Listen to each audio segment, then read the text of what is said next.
Libu-libong trabaho sa ibang bansa ang alok sa job fair ng Department of Migrant Workers. At ngayong Women's Month, prioridad ang mga babaeng aplikante.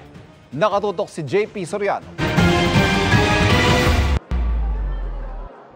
Bit-bit ang resume. Inisa-isa ng 47-year-old na si Didi ang mga nag-aalok ng trabaho sa National Women's Month Mega Jobs Fair ng Department of Migrant Workers sa isang mall dito sa Quezon City. Dati siyang domestic helper sa UAE pero balik Pinas dahil endo na. Meron pa siyang pag-aaraling bunso. Kaya po gusto ko po makaalis ulit.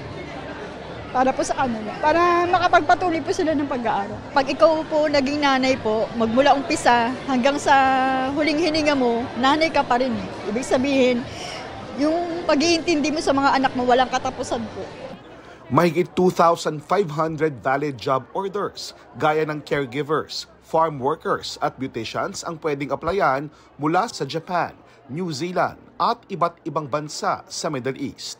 Nakalaan sana ang jobs fair na ito sa mga Pilipinong i-deploy na sana sa Israel na hindi natuloy dahil sa nangyaring giyera. Pero dahil Women's Month ngayon, naging priority ang mga babaeng aplikante. At ayon sa datos ng Philippine Statistics Authority, mga babaeng Pilipino ang pinakamaraming OFW sa buong mundo. Mapagtiis tayo at handa tayong lumayo sa ating pamilya.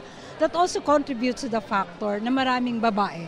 Karamihan nga sa mga nakausap naming aplikante kung hindi para sa mga anak, para sa mga magulang magtatrabaho. Time ko naman po to give back sa kanila. Para po din sa future nila. Para naman sa mga hindi raw nakaabot sa Mega Jobs Fair ngayon, magkakaroon ng online jobs fair ang DMW na makikita sa kanilang website sa mga susunod na araw.